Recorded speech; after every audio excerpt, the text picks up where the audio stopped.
In boxing, the fighter takes the punches in the ring, but the biggest hit of all is the financial one that they're taking outside the ring. Today, we're gonna dive into why are these guys making millions of dollars during their career, but they're left taking handouts when their career's all over.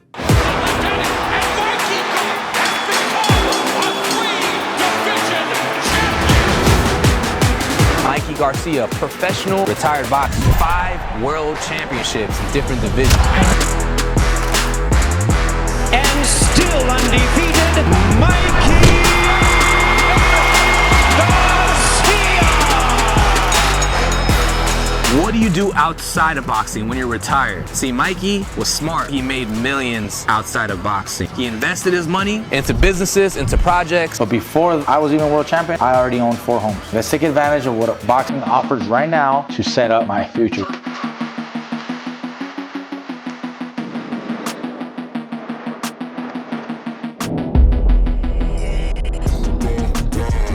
Welcome to the American Capitalist Show. Today's guest, Mikey Garcia, elite 4-division world champion fighter, took on some of the fights that nobody else was willing to take.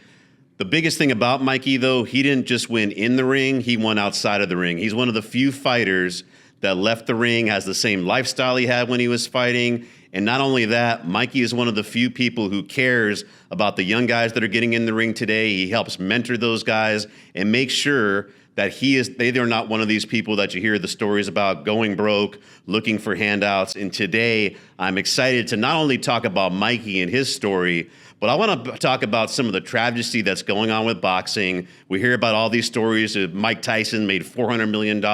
He's left broke. I want to break down and let you understand why is that happening. And yes, it's some bad actors, but a lot of it is left to the fighters of their own. Some of the bad decisions that they're making. So we're going to break all that down today. We're going to pull the cover back off of boxing, and we're going to give you the information, especially for you young fighters out there, that you need to make sure that you put yourself into a position, all that work you did to set yourself up and your family for success. Mikey, welcome to the American Capitalist, man. I knew you from the beginning of your fighting career. You thought the #1 podcast you were going to be on was a financial podcast. Not going to talk too much about your boxing and all the accomplishments you have, but I wanted to have you here today, man, because we've been friends now. You've been a client of mine for 6 years. We work with other boxers together. We work with your brother. And the thing that outside of your financial prowess, the things that you've done outside the ring, that you put yourself in a good financial position, the #1 thing we're always talking about is how you can prevent these young guys from making some of the big mistakes. And, I knew we were going to talk about this, topic today, obviously. When I woke up this morning, I popped open my Instagram, and it was your brother Robert on there, and somebody was asking him, "Hey, Robert, out of $1 million, like the fighter, what do they even keep anymore? They don't keep anything." He broke it down to where it's something like 30% comes off the top, and then maybe 15-20% to taxes. So if they make $1 million, they're left with about $500,000 after that. And look, the show is called The American Capitalist Show. I think everybody deserves to make $1, no matter what it is they're doing. But I don't think they deserve to make that off the backs of others. I think they deserve that for the work that they're putting in, for the things that they earned. And now that I've known you and Robert for the last 6 years, one of the things that I've become passionate about is really trying to change what I think is a broken, this is how it's always been done type of mentality, and bring to the marketplace an awareness that it can be done better, it should be done better, everybody can make money, but it's not about taking advantage of people, it's about putting everybody in a position to win. So today, man, I'm gonna get with you, no one knows more about this with you, to kind of break all that down and maybe just give me your own perspective and if you can walk our viewers through when someone does make $1 million, right? Okay, they're at that level right now. Who are all the actors in there, from the trainers to the nutritionists to the managers? Sure. What are they doing? How does that break down? Let's give our audience some insight on that. Well, Rob, my family's been in boxing, for many, many years, probably 30, 40 years now. So I've seen a lot that goes in boxing and behind the scenes with the promoters, with the managers, with different agents, attorneys, and you get the fake gurus that pretend like they know what they're doing, and they're just there to take advantage of the opportunity and ride the wave with the fighter and collect a paycheck. And then we've also seen fighters that made a lot of money, and unfortunately they go broke because of financial decisions or bad management, bad people around them, or they trust the wrong people. Whether it's to start businesses that have no clue or just the way they negotiate their fights. So we've seen it all. My brother's still deeply involved. He manages fighters. He trains fighters. When I first met you, I remember I told you that one of my goals was to help the younger fighters that are up and coming and mentor them and teach them so that they can have a better future, better career, and a better lifestyle after boxing. And so it starts with getting them young, teaching them about, their management fees, how the system, the business actually works and who's involved, who's taking money. Most fighters never get to know any of this stuff. It's the first time that they're exposed to any real money. Family comes from humble beginnings, from a poor background with no financial literacy. When they first see this type of money, hundreds of thousands or millions of dollars, they don't know what to do. They have no idea, what to do with their money, how to invest or how to prepare. And it's sad to see fighters that have made so much money not have it, not keep it. You mentioned right now about a fighter that makes $1 million. Well, even to get to $1 million, it ain't easy, not in boxing. It takes time. It takes a special type of fighter. You got to be marketable, especially nowadays. You have to be very marketable in order to make those kinds of money. You have to be good. You have to have talent. You have to sell tickets. You have to be, able to draw fans. But when you do make the $1 million, people think, oh, he just made $1 million. Well, on paper for the fight, he might have got paid $1 million, but he ain't taking home $1 million. Most of the times, you have your manager taking 20, 25%. Right now, it's about 20%, kind of like the standard. When I was fighting, I paid 30% in management fees. Plus, you got to pay your trainer. On average, that's always been about 10% for trainer. And then you have other associated costs. You might have a conditioning coach, strength trainer, conditioning coach. You might have a nutritionist, chef that handles your meals. And although those may not always be percentage based, but they ain't cheap. They're a cost. Yeah. Then you have your training camp. If you might have to rent a house for the training camp, you might have to bring sparring partners for training camp, and you got to have expenses for the week. You have a team of people that are around you. You got to pay. No one's doing this for free, but they are earning their paycheck because they provide assistance to you, they provide service to you, whatever it may be. So overall, when you look at a fighter's purse for $1 million, and after paying taxes and depending on where the fighter is from, if they're from Mexico, I was telling you just before this, they get docked, about 30% right off the bat just for tax purposes. If you're here in the States, depending on the state that you're living, you might move to a state where you don't have the state tax, which is probably the, thing that most fighters need to start thinking right away. I didn't do it.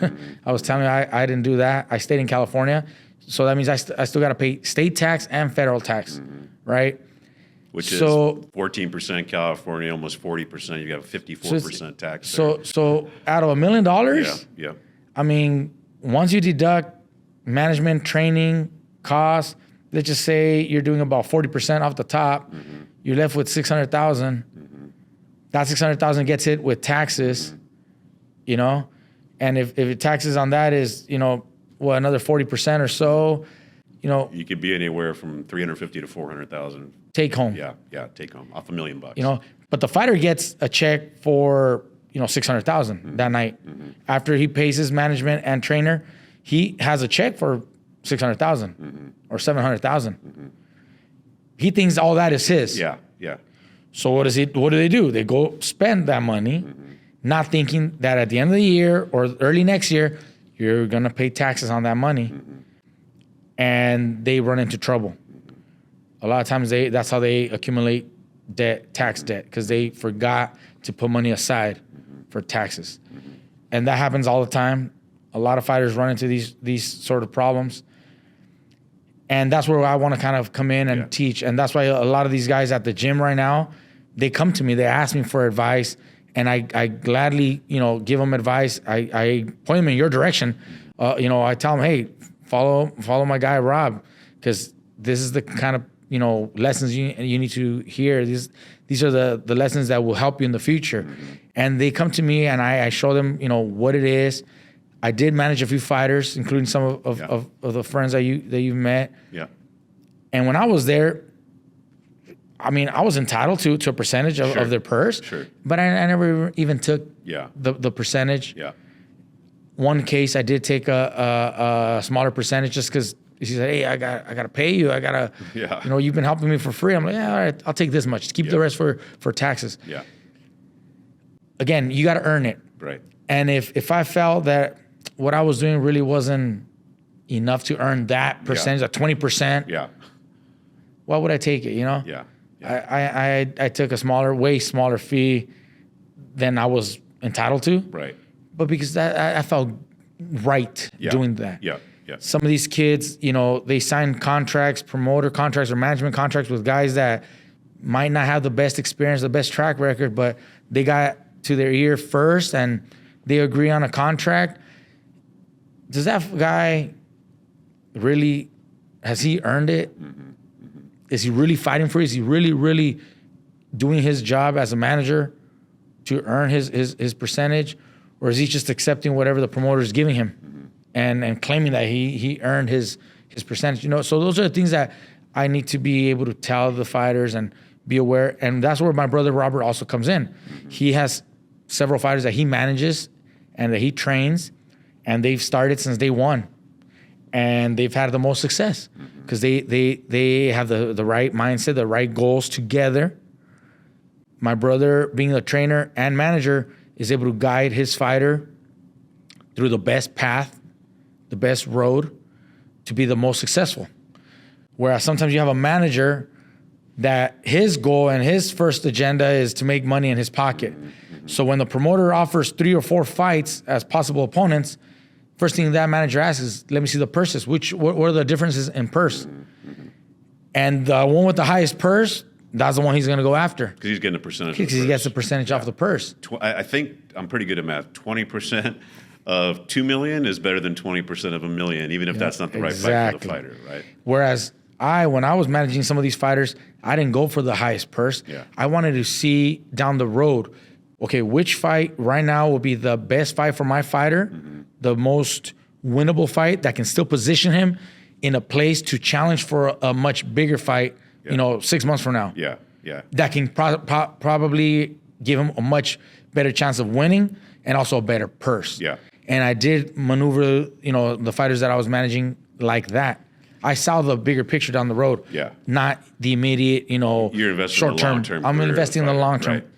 Yeah, and look, I think there's a lot of stuff to unpack here and kind of break this down. Because, I want the general public to kind of understand what's going on, because I do think this is a problem.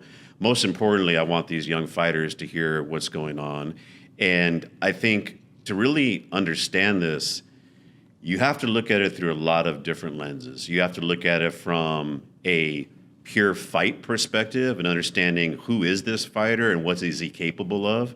Not only is what is he capable of today, the first fight that you got into, clearly different from what you're going to be capable from 3 to 5 years from now. Yes. And what does that need to look like from the standpoint of who is the right opponent? What is the right time? And so when you start thinking about that, that's a very specific skill set of living, breathing, understanding boxing. So that's one thing that has to be understood. Am I right about that? You're right. Look, and to touch on that, for example, with my brother Robert, he sees the fighters every day. Yeah. He's training with them. He sees their reaction. He sees their speed, their power. Right.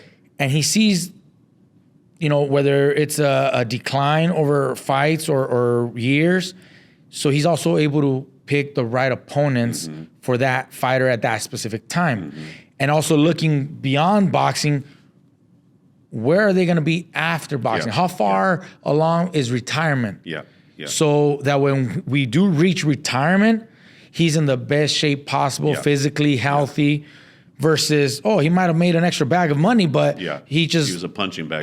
For the last 2 fights and lost his eyesight. Or how is my brother going to feel right retiring his fighter, damaged goods to his family and kids and daughter and wife, but he can't speak, he can't see, or stuff like that, Injuries are very common in boxing. It doesn't have to be just the one fight. A lot of times it's training that causes, injuries. And even if it's a fight that you feel it's a good fight, a winnable fight, you're still susceptible to punches and damage and injuries. Yeah. But at least we can try to prevent and get you to retirement as healthy as possible. Yeah. Yeah. And that's why, again, Robert and myself, my dad, we talk about this. My nephew Pita, he's learned so much from hearing us. Yeah. And we like to point our fighters in those directions because we're not just in it for the short-term gain of making money while we're boxing, while our fighters are actively fighting. We want to make sure that after their careers, that they have a good, healthy retirement with their families, with their loved ones, with their kids, that they can enjoy what boxing gave them, what boxing, earned them. Whereas a lot of these other guys, once you're done with their contract, with management contract, you never hear a single word from them. These promoters, you never hear them checking in on you, offering you tickets to a fight or inviting you out. Managers will never come around. Hey, how are you? There's no money left to pull from you, right? There's no money to pull from you, squeeze from you. So once they're done, all right, goodbye. Yeah. Let's start to kind of unpack this. So we talked about the importance of, first and foremost, you need someone who's an expert in boxing, who understands you, where you're going, where you're headed, opponent selection, what's right, wrong. Obviously, training you, all the technical expertise you need to be able to win the fight, all those things. Okay, so that's one skill set, and that for me, I think what's interesting, the more and more I learn about boxing, how people are paid, why they're paid. First of all, I think some of it's outrageous. But I think some of it is very, very well deserved. I think about Robert, for example, not to make Robert sound like this saint that's out there, but I think the thing I know and respect about Robert, he genuinely cares about these fighters. He lives it, he breathes it, he wants the best for it. And we talked about this last night over dinner. Robert works with people very, very early on in their career. Yes. And as you mentioned, the vast majority of fighters do not get to those multi-million-dollar fights. Yep. He wants all of them to get there. At the end of the day, though, he can do only as much as he can do. Some of them might not put in the work or all those things. And so what happens with Robert, when no one's making money at the beginning, they can't pay him anything. Yeah. So he puts in years sometimes for free so that when he does get those fighters who get to the next level and get the multi-million-dollar fights, whatever he's done to get him to that point, because he's losing on so many, I think 1,000% he has earned that money. And he's giving them, I think, this idea, and there's some controversy. Should the trainer be the manager? Should the manager be the trainer? You've heard of this. I think management, in my view, is two parts. It's part understanding and knowing everything that Robert knows of opponent selection, and who better, in my view, to know that fighter and what's going on than the guy who's there day in and day out training him. So that component of management, which is where really Robert focuses on, fight selection, training them and all that, I think that's exactly where that should be. Again, this is the American Capitalist Show. I think everything, Robert says, hey, it's 20%. I think everything that he has earned, he deserves. Now, there's the other component to management. And what's left in that? Negotiation skills, making sure that you're a good negotiator, really understanding all the financial impact that's around that. I think that needs to be done, though, in conjunction with understanding who that fighter is, because if I'm just a manager who wants the highest dollar amount, that might not be the right thing from the manager, and Robert's going to be able to tell whether or not he's ready for that fight. But what I think most importantly, and where I see lacking in the managers that I see today, is the overall business understanding, especially today, that this fighter is a brand. This fighter is something, especially today with social media and brand endorsements and podcasts, and the ability, if that fighter is managed the right way, to be able to extend that career and make money well beyond what goes in boxing, maybe even more money potentially. You look at guys like Ryan Garcia and other people who have probably made more money outside of the ring, which is not uncommon with a lot of sports, very uncommon with boxing, though. That's one component of how do we manage that. Then there's the other component of, hey, you're making all this money now. How do you invest that money? Is it in index funds? Is it in maybe starting a business? Oh, and if you want to start a business, guess what? 90% of all small businesses fail. How do we make sure your business doesn't fail? How do we help you build a business? How do we help you hire people, fire people? All those things are another skill set, right? Look, there's no manager that does that. There's no manager that does any of those things, right? And so when I go on, and so what I appreciate about this model, look, Robert, hey, he's the trainer manager, and he knows, hey, I could do all these things. Oh, by the way, how do you manage taxes? And don't get paid directly to yourself because you're going to pay self-employment tax. And so for me, when I started looking at this, is there was the vast majority of what I saw is someone who knows how to manage a brand, someone who knows how to build a business, someone who knows how to create an investment portfolio that's going to be for someone who knows how to do financial planning. One thing we talked about last night, definitely for boxers, but most professional athletes, you get this very large lump sum of money up front. Mm-hmm. And for every athlete, they think it's only the first check of many.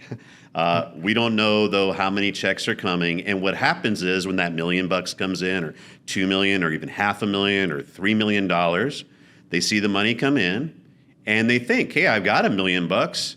Why can't I spend $700,000? Why can't I buy a $400,000 car? Or why can't I do this or do that? And what happens is, and this is the biggest thing that every athlete, every podcaster, whatever it is that's making big money today needs to understand is that money is not going to come in forever. You're not going to be boxing when you're 50 years old and 60 years. Hopefully not. I mean, maybe Mike Tyson is, but hopefully you're done by that point in time. So the one thing that everyone needs to understand is after I'm done with these big dollar paydays, what do I have left? What lump sum of money is that? 2 million, 10 million, 20 million?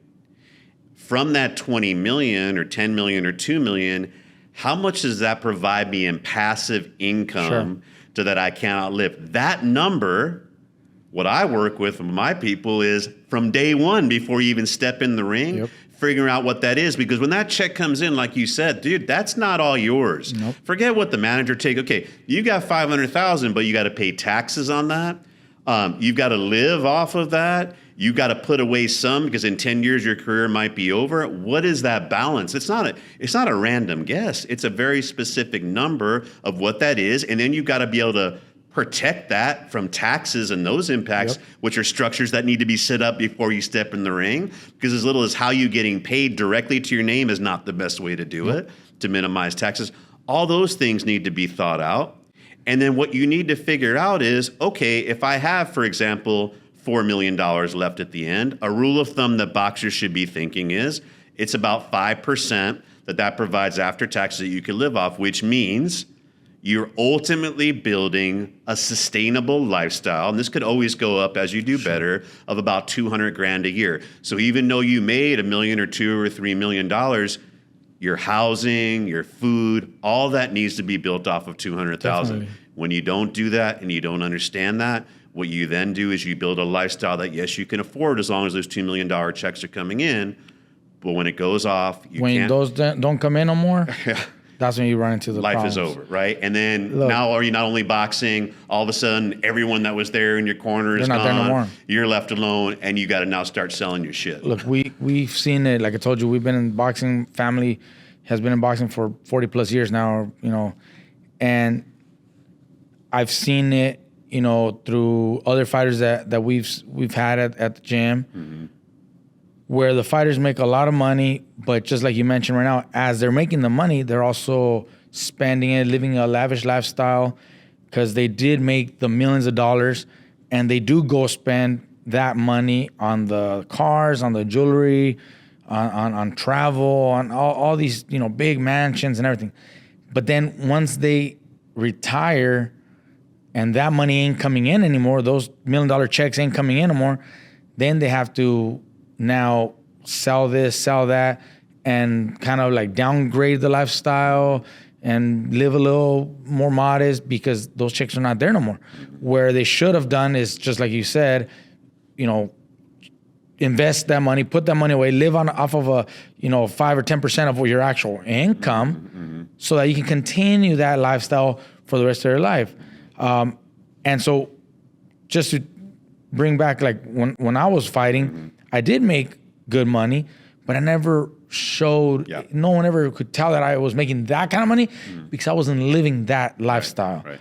You know, I did make good money. I was making, you know, good paychecks, millions of dollars, but I wasn't spending it like I earned that kind of money. I was investing it instead. I was either giving it, you know, putting money into real estate or giving it to you, you know, and looking at the long term and the future. And eventually I did buy the cars. Eventually I did when I felt comfortable enough to do it. When I had plenty of other things already set aside. You had your core lifestyle sustained. Yes, when everything was already sustained. Okay, I got some extra play money, is what I would call. I got some extra play money. I could buy this car. I could sell that one and buy another one later and sell that and buy something else, like toys of that sort. But I already had everything else set up. And so even now, retired almost 5 years, I'm still having the same lifestyle or even upgrading the lifestyle, you know, because things are doing very well for me. All my money that I made from boxing, you know, most of it was put to work for me. And I have my budget of what I spend every month, which is great money. For not having to work. You know, for not having to work. Not I think a lot of people would trade their active income, you know, for your passive income. So, I mean, I think I did well, but also I did well because I seen what other fighters go through, what other fighters' careers, you know, go through, and that's why, again, we want to teach the young fighters. I want to be able to tell the fighters, you know, what they should be doing, what they need to do, how to prepare for the future. I told you a story. Kid from the gym comes up to me and says, "Hey, I'm finally starting to make some money. What should I do?" And I asked him a few questions about himself first, personal questions. Are you married? Do you have a girlfriend? Do you have kids? So I can kind of see what advice I'm gonna give him.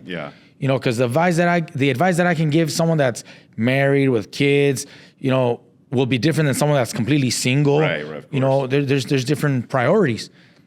So once he told me his story, I said, okay, well, one thing to do, a very basic, easy thing to do is prepare for retirement, like 60 years, you know, at 60. Not retirement from boxing. Plan to retire at 60, 65, whatever, you know, age you plan on retiring. At that point, what you can do right now to prepare for that age is put your money, you know, I don't know how old, he's probably like 28 years old right now. And I told you a story, and just put that in an index fund. I was saying, you sound like a financial advisor. You know, well, I've learned from you. But simple thing like Buy that. an index fund. Buy an index fund and forget it. Leave it alone. You know, he's 28. He's throwing maybe 40,000 into it. Okay, leave it there. You will retire at 65 with over $1.5 million in there. And all it took was 40,000 right now. That you won't miss. That you won't miss. And then the next fight, depending if you have a girlfriend or a wife or kids, then you can think of other things to do. Maybe you do invest in a home. Maybe you buy a home. Maybe you have a family. Maybe you want to buy a home. Okay, buy a house. If you're single, young kid, 26 years old, no kids, no plan on getting married, then maybe you want to start putting some money into the stock market. Let someone else manage that portfolio for you. And maybe you also want to start a little bit into real estate. Buy a 4-unit or 3-unit and then buy another one and buy those first. Maybe by the time you're 30 and you retire from boxing, you've already had your real estate portfolio. You already have your stock portfolio. Now you can go ahead and buy something for you. Now you're going to start a family. Now you're going to have kids, your wife, you're 30. Okay, maybe now you do something that's going to help the family, but you already invested your money elsewhere. So everything changes depending on the person, the individual. And that's why they're at the gym. I talk to the kids. And I say kids because they're, you know, in their 20s. I'm already 38. So to me, they're kids. You know, they're men at 28, but, you know, they're younger. So I still say kids. I talk to them. I teach them. I try to give them guidance. And I honestly, I always refer them to you because I know you've done very, very well for me. And they see it. They see the lifestyle. They see me constantly just traveling. I pop in and out to the gym whenever I want, kind of say hello and see the fights, and then I'm gone for another week. And I know your brother, the first time you retired, he was trying to talk me to get you back into the ring, and you just weren't doing. And you could have made millions more in fighting. There was still a lot of money on the table, for sure. But I was done. I don't care for it. The way I seen it was I was putting. It was going to be a larger risk than the reward, and not a risk like to lose. It was just like, if I'm gonna make an extra $2 or $3 million, is that really gonna change my lifestyle enough to where I wanna be back and dedicate another year or two in boxing? Or am I putting my health on the line now? My body, my physical health, eyesight, speech, everything. Is it gonna be worth it? Because anything could happen at that point, especially with the age getting older. Maybe it's not quite worth it for me. So that's why I never did it. And that's why I have you on here today. Look, because I could say anything to anyone out there, but I think if there's especially a young fighter that's watching this who's trying to come up right now, they could look at you and say, hey, 4-time world champion, his family's been in boxing forever, and this is a person now that financially is where I want to be. So hopefully they're listening to this. And I think when I'm hearing this, it all first of all starts with a plan, because all of these things, like I said, the truth is, before you make that first dollar in boxing, you should be surrounding yourself with the team that hits all these components. Like we said, in the ring, who's the best person to train you and help you make those decisions on who's the next fighter to take, when and at what point in your career. Who's going to help you from a tax standpoint to make sure you're doing all those things if you want to build a business, what to invest in, how to invest, how to protect yourself, your personal brand, what to do. All of these things, if you start talking to the right people from day one, I promise you will be in a much, much better. But even someone like you, we were talking about before this got started, in hindsight, there's things that you could have done, like not getting paid directly, like moving to a different state, that you probably would have had a few more millions of dollars in the bank. Probably more than a few more millions of dollars in the bank just from making those decisions that you learn now from experience, that we want to get that information to them sooner. Yeah, when I first started, look, as a fighter, even though we were already in boxing, the family was in boxing, but we didn't have anybody really teaching me how to maneuver the best, that we could. It was like, okay, we negotiate a good contract or we have, minimums that are decent, and we were happy with that.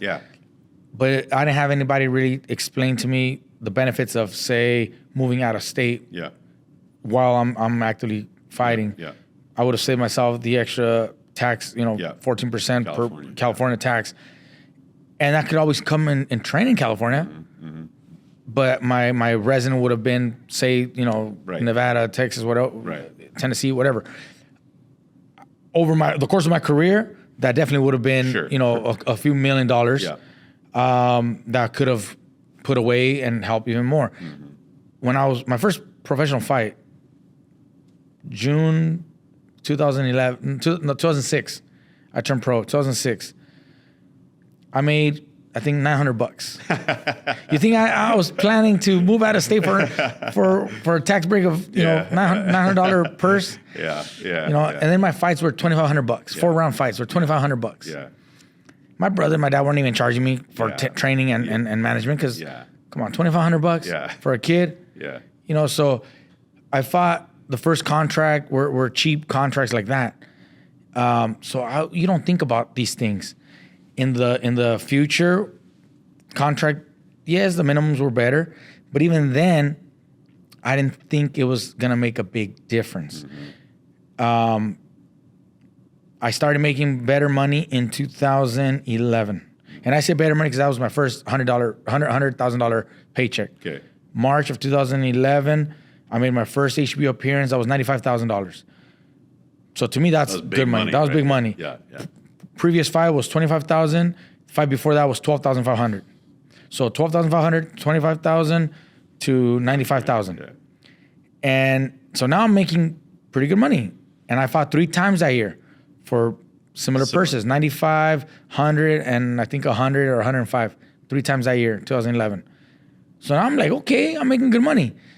I didn't think about moving right away. I was like, well, I'm okay with this. Or This- getting paid to an escort to avoid exactly. tax or any I of didn't those do any of things, that. right, I didn't right. have the right people teaching me or guiding me in that, sense. Because that wasn't your family's expertise. No. But I think one thing we knew boxing. But yeah, they knew That's it. boxing, which again, back to this point we're trying to see is it takes like they say, it takes a community, right? Yes. Your boxing career was stellar, right? 4-time world champion. You did everything that everyone wants to do. You had all the right management, took the right fight. So that just shows that expertise you had right, but maybe you didn't have the right financial tax team, Yes. business team in with you at the earlier stage of the career.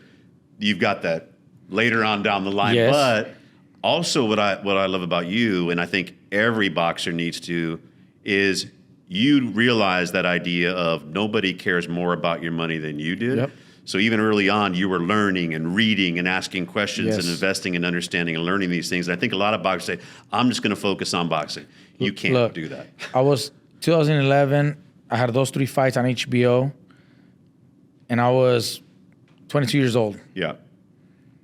What kid at 22 years old right now making $300,000 in 1 year won't go buy the Huracan right now, Right, or the right. McLaren, Yeah. or go buy the watches and all that, right? Right. What did I do? I mean, my mindset was different. I had my family, wife, kids. My daughter was 4 years old. I was about to have my son, so I went and bought a home instead. Mm-hmm. And then after that, a year later in 2012, I added a duplex to think like rental. Yeah. And 2013, I become champion. But even then, I still don't go and splurge on me. I became champion twice in 2013, and I still didn't go splurge on myself. I bought a family car for the wife, and I bought another home. I added another home as a rental, and still didn't go buy the car for me or nothing like that. So my mindset was always like down the road. Right. Because of what I was taught through boxing experiences from others. I didn't have the right mentor maybe for financial, You're right. guidance, but I had enough experience from seeing what other fighters Yeah. have gone through, and You knew to do something I different. knew to do something Real estate different. makes sense. Let me put And it into an asset. Real estate made sense because Yeah, it wasn't difficult. It wasn't. You don't have to be a genius to Yeah. understand that. Yeah. And long-term real estate has shown to be a great investment Yeah. when you see it as an investment. Yeah. And also in that time, it was at lower prices. The Sure, market was cheaper, so Yeah. it was at reach. Yeah. I was able to do it. Yeah. So it made sense for me to do that. I didn't buy the first Lambo till 2018, after I had already become 5-time world champ. And your fights were a little more than $100,000 at that. And now we're making a lot more money. I didn't buy the Lambo till 2018. After I had already been, champion 5 times in 4 divisions, then I felt like, okay, I've done enough investing, and Yeah. I set myself up enough where now this upcoming fight and the next few fights, I can splurge. I can, treat myself a little different. Yeah. But it wasn't money that I needed to live off of. It was money that was kind of almost like extra, and I've moved that around for other reasons too, for fun and whatever. But again, from 2006, becoming champion in 2013, and I didn't buy any fancy car like that till 2018, So again, but the mindset was a little different. Whereas most kids right now don't have anybody teaching them, telling them what to do. I kind of just learned from other fighters and other experiences. Most fighters right now, kids, it's the first time getting to that level. They have never seen it with anyone else. They've never seen any other fighter go up and down. And the families don't know what to do either. So when they start making that money, they go spend it. They go have fun with it. And it's not the best thing. That's where we want to come in. Yeah. We have fighters that are actually very fortunate, very lucky to be at my brother's gym. Yeah. Because they have experiences that they can see through me. They can see other fighters. They got my dad. They got my brother always in their ear. Yeah. And so even though it's their first time making hundreds of $1,000s or $1 million, but they have us there. Yeah. Whereas other gyms don't have that. Yeah.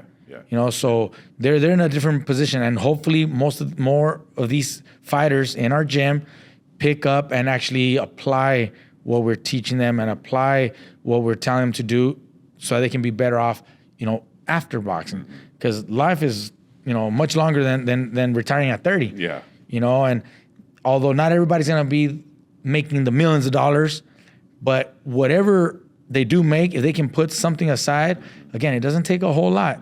A simple, Especially in their 20s, right? in their 20s, $35,000 is all it takes for you to retire a millionaire at 65. Yeah. That's all it takes. Yeah. And without any risks, without any major risks, Yeah. you put your money and forget it. Yeah. And guaranteed by the time you retire, you'll have, over $1.5 million right there. Well, I think what you're talking about too is coming from the side of you're financially literate right now. You understand stock I know a lot more market, now. You Yes. You understand business. You understand the risks and rewards that are involved. But let's maybe talk about, I think for the next 20 to 30 minutes, what I want to talk about is some of the really bad crap that's going on right there. Okay. And I want to lay out a game plan of how do they avoid that? What are the things that they need to do and kind of break Sure. that out for some of these fighters? So, okay, I'm a young fighter. I decide, hey, I'm going to go and train with Robert. I made that first decision. I've got the right person to guide my boxing career. Like you have from the beginning, you had a stellar boxing career because you had your brother and your dad from day one, and that was never an issue. Going back to day one, the managers that you paid, their promoters, whatever. If I don't know anything about boxing other than I'm a young kid, I want to be a fighter. Who are the people with the idea of now there's brand management that you want to have and business building and financial advice and tax advice? What skill sets, what do you advise them to? What should they be looking for, thinking about on all these things? Look, if you're a young fighter, 18, 19-year-old, 17, 20-year-old kid, somewhere in there with a pretty decent amateur career, ready to turn pro, depending on where your experience and then how good of a fighter you are. Yeah. Sometimes you're able to fast track your career a little sooner. Right now, recent years have shown fighters turning pro and becoming champions in the 11th, 12th fight, 13th fight. Yeah. I did not become champion until my 30th fight. So depending on how much experience you have in the amateur career, we can fast track. But finding the team, okay, you want to look at the track record. You'll have managers, because I've seen all the time, you have managers that claim to be managers. While you're talking about this, I think, Mikey, this is the biggest problem in boxing. Yes. With this 20%. Look, a manager, they claim to be a lot of these, I say fake managers because they just come up to you and pretend like they're managers. Yeah. And they might have managed a few fighters, but just because they're managing doesn't mean that they are good at what they do. What's their background? Yes. Because at the end of the day, part of them, if they're getting paid for, should really know boxing like your brother knows boxing. But then what business experience do they have? What financial literacy? What college education? Sometimes they don't. Sometimes they have none of this. Yeah. All it takes is for you to fill out some documents, some paperwork, some licensing, and you become a manager. But it's also similar to trainers. There's a lot of trainers out there. Yeah. And they can get you in shape. They can hit the mitts and put you to spar and hit the bag, and they'll get you in shape. But are they really good trainers? Training, are they teaching? Or are they coming up with a good game plan for your fight against the opponent? Are they correcting your mistakes? Are they paying attention? Are they really trainers?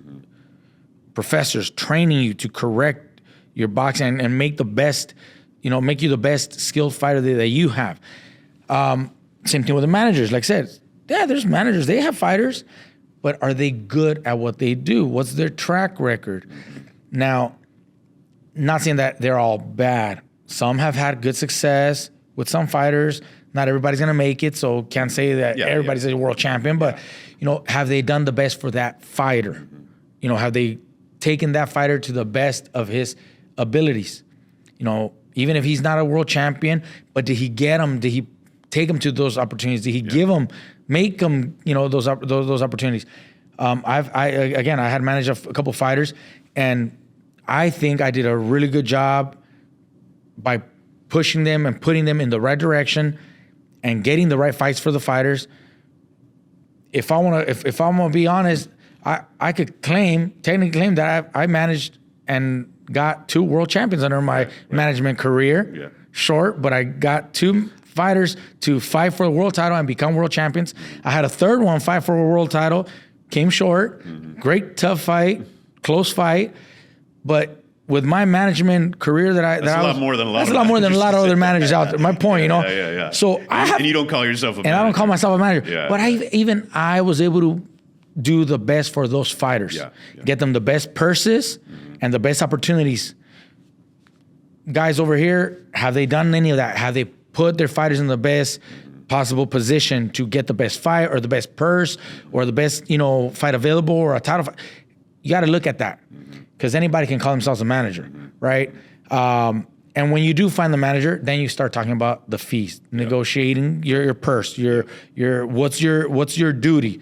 You're gonna negotiate my purse? Are you gonna bring sponsors? Are you gonna build my brand? Or why am I paying you the percentage that you're asking? That those are the questions that a fighter needs to also ask. Yeah. If the manager is gonna provide a lot more than just the fight, negotiations, or is he just gonna accept whatever the promoter offers him? Or the highest bid. Or the highest bid. Yeah. Are you in it for your own pocket? Yeah. Or are you really in it for the best interest of my career long term? I've heard stories of managers that will get the offer from the promoter, say $500,000. But they come to the fighter, hey bro, I got you 150,000, but let me negotiate. Let me get you a little more. Knowing that there's $500,000, but they start off low Try to make themselves look better, right? And the fighter says, oh, but that fight's worth more. Come on, let's get some more. Hey, bro, I got you to 250 now. I think I can still squeeze a little more out of this. And that doesn't happen. That's that's the thing is that it's not right, right? Yeah. It shouldn't be like that. Yeah. But the fighter ends up thinking, yeah, my manager got me more money. All along, he had $500,000. He had $500,000 up front, Yeah. and that sucks.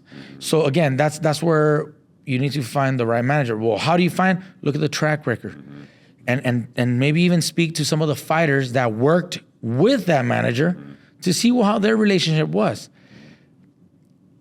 People talk. Yeah. And when people don't like someone, they open their mouth. They burn them out. Yeah. So you can find things out about the people, the managers.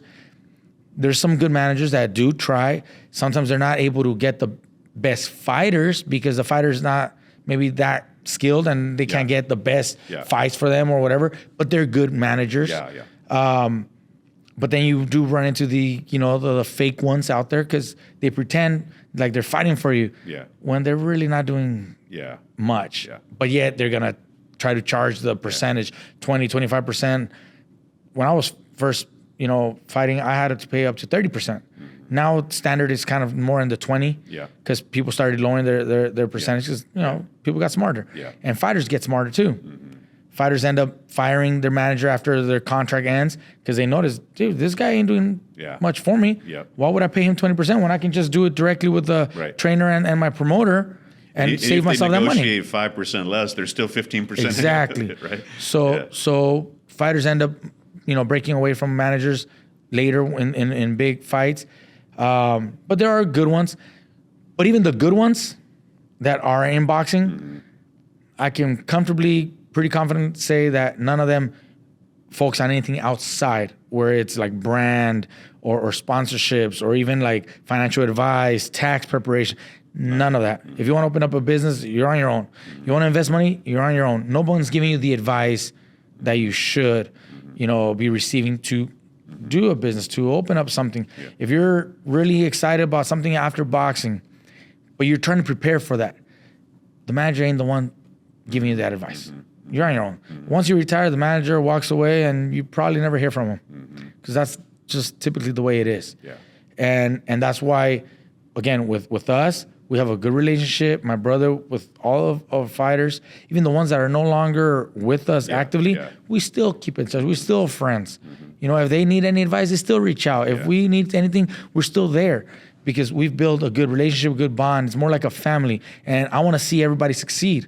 If any of my advice helps them in their life and in their, careers after boxing, that tells me that I did a good job, that was my job to help them, give them advice while they're boxing, but also for after boxing. And that's where we come in with what you and I were speaking about, putting together something that can help not only the fighters from our gym. Maybe we start with the fighters from our gym. We're going to start like we're already starting, but we can expand to other fighters, from across the country, across the world that need that guidance. Yeah. Even if they do have their trainer, that's fine. They want more guidance or another opinion. They want an advisor. They want someone to advise them and guide them in other aspects. Well, that's what we can do. That's what we can provide. With your background, with your experience, with my experience, I think we have a really good opportunity to help everybody in boxing. Yeah. Well, and I think that was the idea. When I looked at this from the outside in, I like boxing. I know boxing, but I just looked at it from a pure business perspective. When I looked at someone who's making $2 million and their manager's getting 20% of that or $400,000, and there's no how to take that money in an NTA advice, no advice on how to invest that money, no advice on the financial plan and what this means after boxing, no advice on you probably shouldn't do this, you should do this because that's going to build your brand that you're going to be able to monetize after boxing. No advice on, hey, this is the way we can strategically negotiate this for you based off of all this data. When it was all just kind of like, this is how it's always been done and this is kind of the guy, I said, well, wait a second.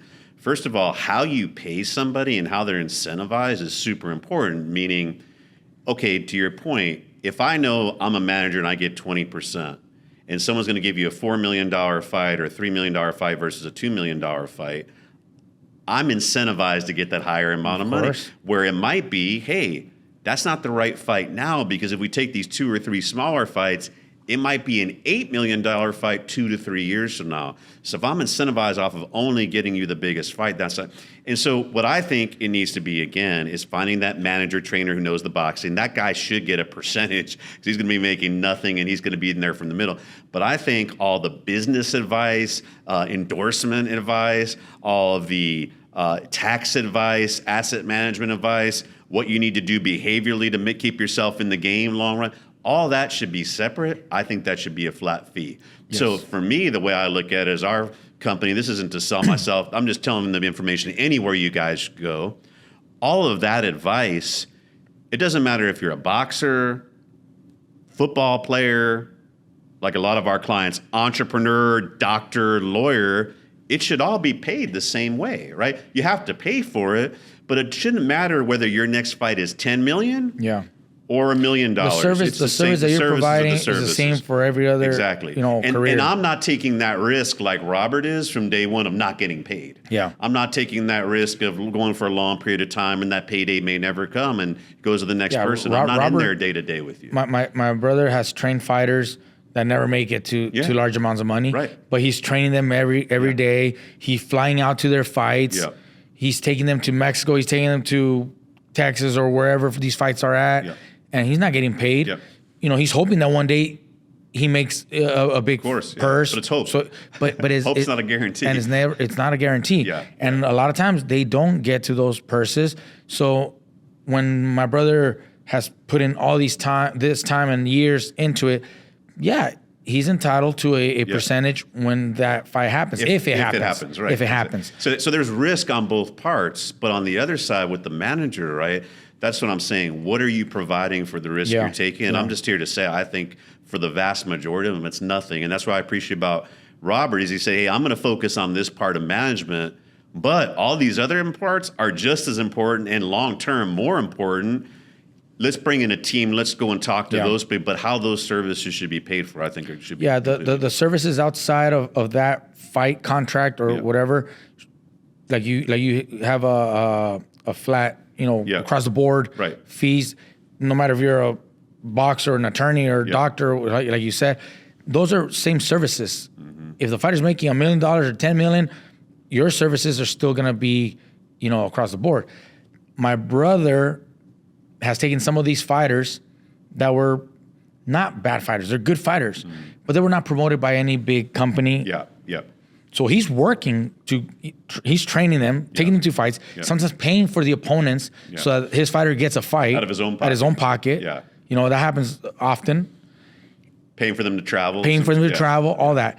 But then he's also contacting other entities, other promoters to try to get a deal for their fighters. Yeah.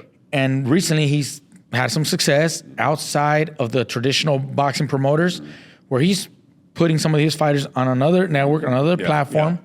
Different promoter company that's coming into the spectrum, and they're making really good money now. Mm-hmm. fighters that were making maybe $2,500 to $8,000 a fight are now making 25, 30. Yeah.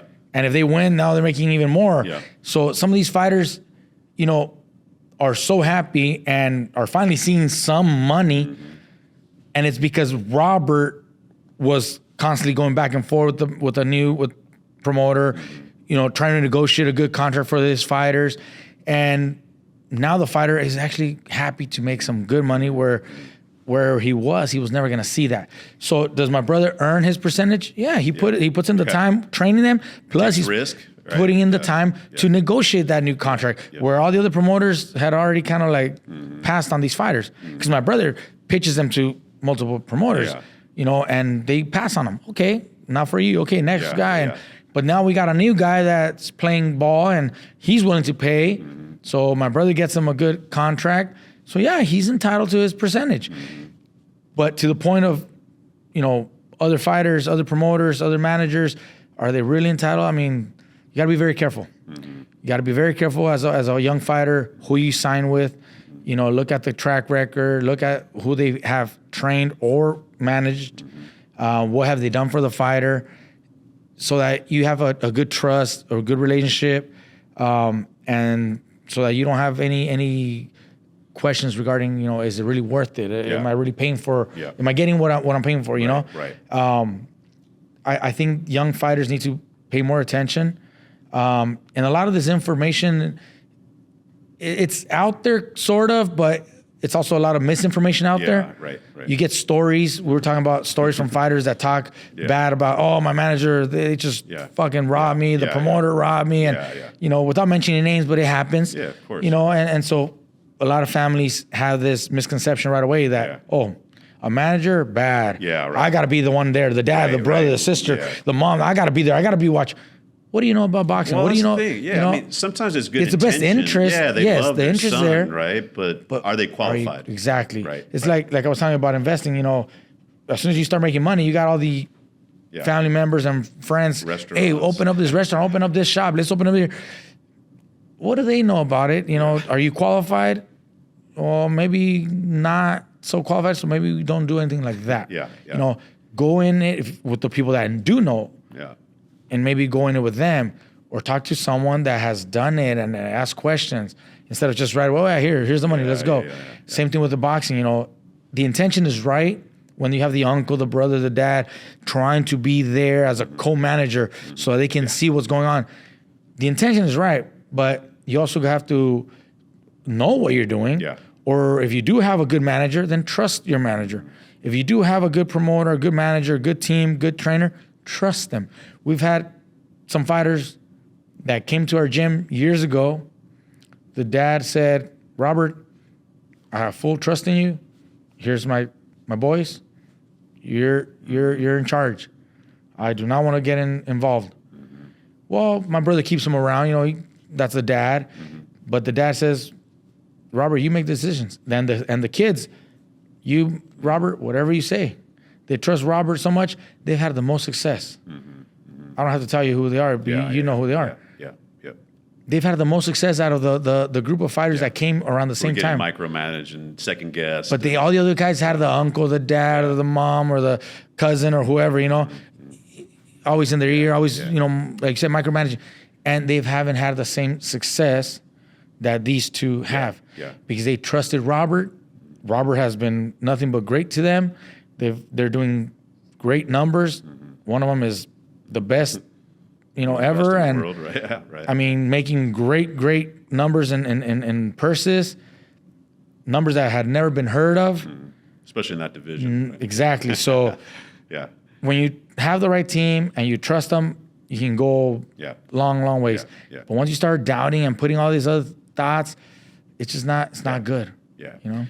So as we start to close this, I want to kind of bring it all together now. Look, I think the idea of parents and uncles and aunts trying to manage it, I think it's very important to put out there. They mean well, they care about you, but at the end of the day, you've got to ask yourself, what is their background in making these decisions, other than them caring about you? So what I would also say, and we're starting to have some conversations with some of these parents now today, what you need to be looking at, because I think your son's going to be looking at you for advice, obviously, but you have to separate your own personal feelings from what's best for your son. What you need to be is someone who does due diligence and does research and tries to bring to the best of your ability what they are.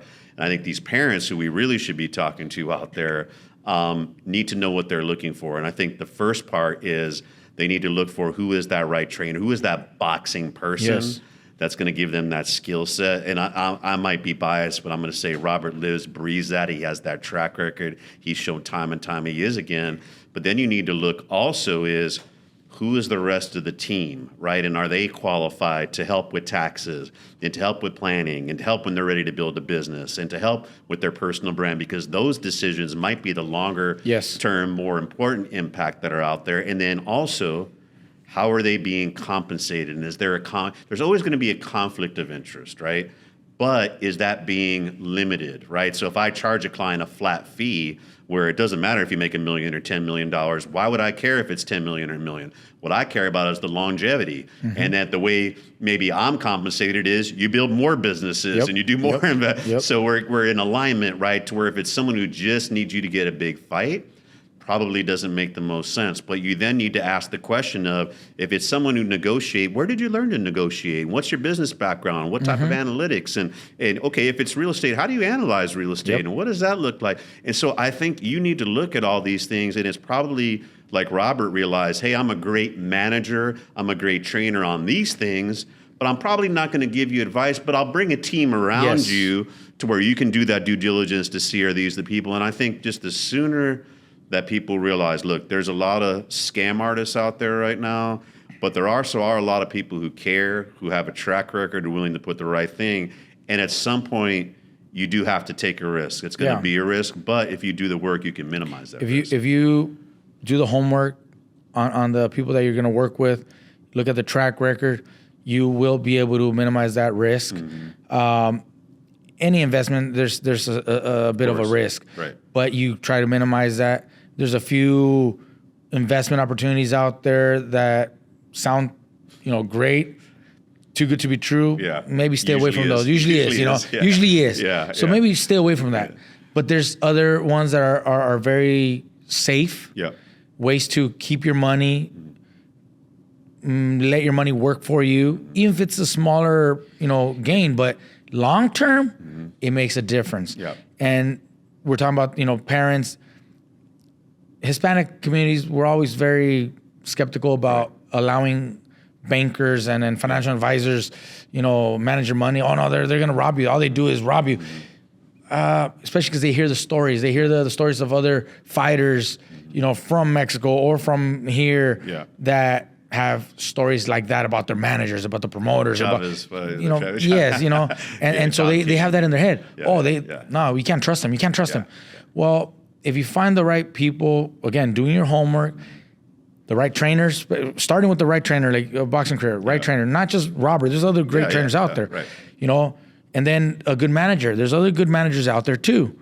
And if the promoter and everybody's aligned, they can have the best interest for your career, for your fighter, great. But then you have to involve, like someone like yourself that can manage the financial side of the career for the long term, for the after boxing, for that career, for those years. And I mean, if you put it together in that way, then you're giving your son or daughter, because the best tools to make the best out of their career and have the best possible, long-term career and just a better life. Got to trust the right team. Do your homework. There's a lot of fake people out there, like you mentioned. So they claim to be so smart and this and that, but when you look deeper into them, you realize that it's all just fake, And with us, like at our gym, Robert reminds the fighters, and the fighters even come up to Robert and to me now, like they've seen, we're doing well. They ask about you because they see that I'm always, talking to you. I'm always, telling them, about you, and whatever you tell me, I relate to them. And so now you got the fighters that are making good money. Hey, Mikey, I want to do something. I haven't done anything like that. Maybe teach me, maybe tell me what to do, and I'm guiding them a little bit here and there. We can obviously grow this and help many more fighters. And I mean, what you're gonna charge is for services that you provide. It ain't charging money for air things in the air. You know, they're literally things that you're providing for them, that you're doing for them, that are benefiting them long term. You know, I'm very happy to have met you and work with you, because you've done very, very, you know, good to me. You've been nothing but the best. I tell all the fighters, hey, honestly, like, I'm where I'm at, you know, in great, you know, part because of Rob and the advice and the team that he provides. You know, it takes a team. You know, it's not just you alone. Yeah, it's a team. You got a big team. Yeah. Just like you know, as a fighter, you have a team. Yeah. Everybody is part of the team, but everybody has the same goal. The end goal is the same, success. And if everybody's aligned, we all win. When I win, we all win.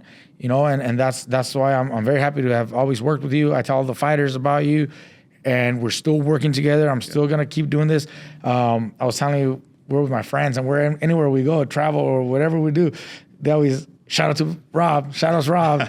You know, shout out Rob Luna, because they know. When you're on that nice boat you have, right? Hey, I'm cruising down the boat, taking my boat to San Diego. Yeah. I mean, just for fun, you know, and they're like, hey, shout out to Rob Luna, because it's just fun. But they know that in part, you know, in great part, it's true, you know, and when you find the right people, I mean, you're happy, you're excited to work with each other, you're excited to make money together, because the more you make, the more you can help people.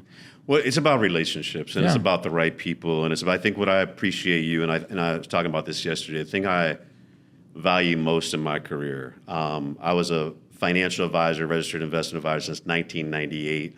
I stopped doing personal financial advice. I got a big team that does that now. So now I'm focused on careers and building businesses and some of those other things that fighters need. My team does a lot of that. But during that period of time, which was the dot-com crash, which was September 11th, which was 08, 09, where everyone lost everything, I never had one complaint. And I'm in an industry where if you complain about anything, it's documented there for everyone to see. Why? Because I always played the long game, and I knew your reputation is the most valuable asset that you will ever have. And so I clearly appreciate the things that you're saying. Everyone that's ever worked with me says those things, because at the end of the day, I want everyone to win. And I work with boxers, and I still do, that have never paid me $1, will never be able to pay me $1. That's my way of being thankful for the opportunity you guys that gave me to even work with these guys.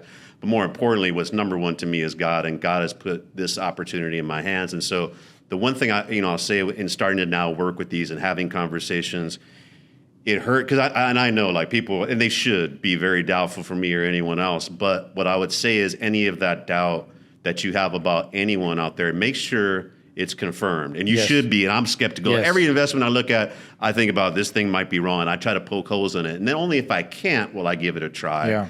But what I would say is, don't let your skepticism or doubt, just like we talked about people who invested in the stock market in 2000, lost a few bucks, pulled out. Their 20,000 would have been worth 500,000 now that they, don't let that prevent you from finding the right people, because they're out there. I'm not saying it has to be me. They're the right people that are out there that care, that just like I believe you and your brother, you're invested in the long run. And the people I believe, there's a thing is get rich quick. I never wanted to get rich quick.